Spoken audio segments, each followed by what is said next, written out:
say welcome back. Hope you guys are feeling good. I have a simple question for you. How many innocent Palestinian civilians, men, women and children, does Israel have to slaughter? How many war crimes does Israel have to commit? How much death and destruction does Israel have to visit on the people of Gaza and Palestine before you will call for and impose sanctions on Israel and expel the Israeli ambassador from this country and call for the immediate referral of Israel to the International Criminal Court for crimes against humanity and war crimes? Because in front of the world, by their own admission, Israel is committing war crimes. They have stated it publicly. This isn't a matter of opinion. They declared their intention to force, through the threat of military bombardment, more than 1 million, and it is now well more than 1 million, Palestinians from their homes in northern Gaza and ethnically cleanse them. A crime against humanity. They stated publicly, and have done it in front of the eyes of the world, the intention to deny to 2.2 million people water, electricity, medicine, life-saving equipment in front of the eyes of the world, and they're doing it. And every minute, children are being slaughtered by their artillery, their relentless bombardment of residential complexes, of hospitals, of schools, of civilian infrastructure. They just go on and on and on, and you do nothing. Nothing. Words of concern, but no action to hold them to account. And it is clearly premeditated war crimes and genocide. Genocide. We have Jewish people in the United States and Canada, around the world, and Israel calling it genocide. Scholars, academics saying this is genocidal. Let me quote you a few things. Israeli general, quote, "Human animals must be treated as such. There will be no electricity and no water. There will only be destruction." Yoav Gallant, a minister, says we are fighting human animals. We will, quote, "act accordingly. We will remove, quote, every restriction on the IDF." Smotrich, another minister, there is no such thing as the Palestinians. The president of Israel refers to the people of Gaza and says they are all responsible. Before October the 7th, Netanyahu appeared in front of the UN General Assembly with a map of Israel that had removed all references to Palestine. A clear declaration of intent to destroy the Palestinian people and steal all of their land. 6,000 Palestinians killed between 2008 before October the 7th. Thousands of Palestinians hostage in administrative detention without trial. When are you going to move beyond words of concern and impose sanctions and expel the Israeli ambassador of this apartheid murderous state?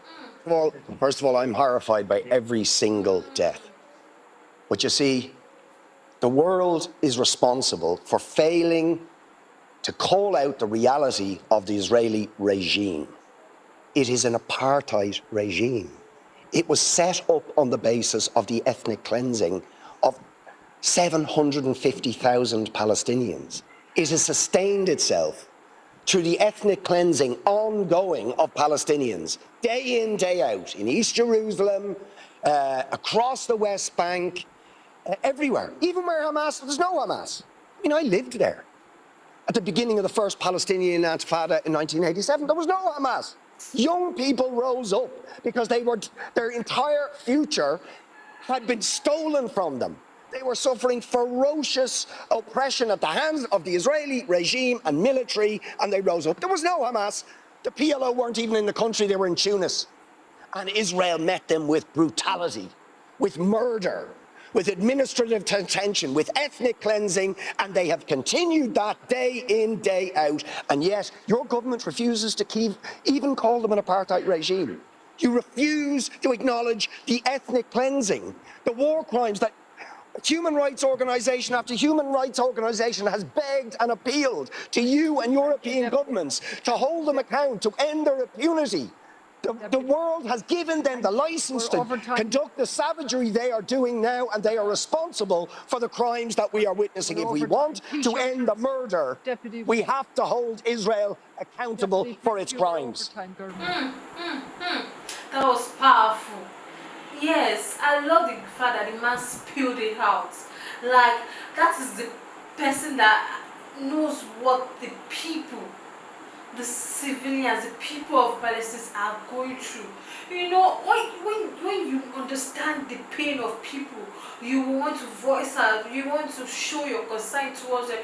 This is really, really great. I love the fact that the man stood his ground, even though they were trying to, interject, to interrupt him. He kept on speaking his mind, letting them know that these people are suffering.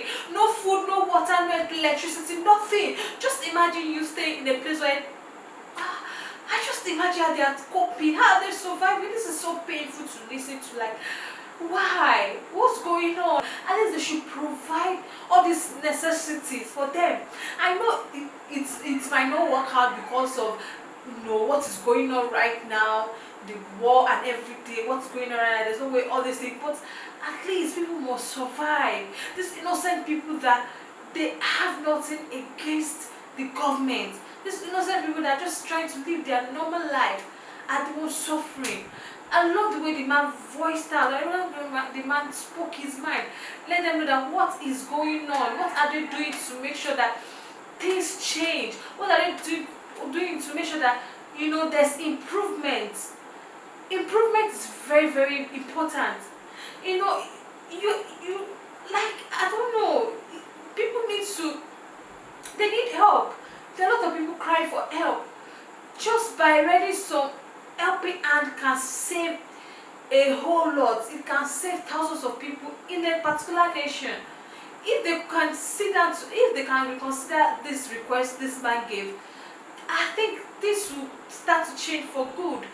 We'll see, there will be changes, positive changes.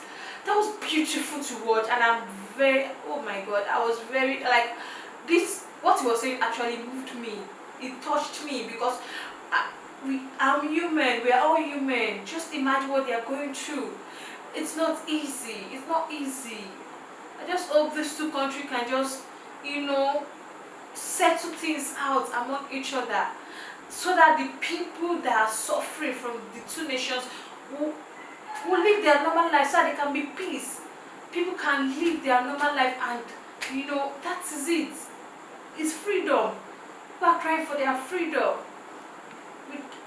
That was a beautiful one. That was a beautiful one. Thank you so much for watching. I'll see you in the next one. Bye.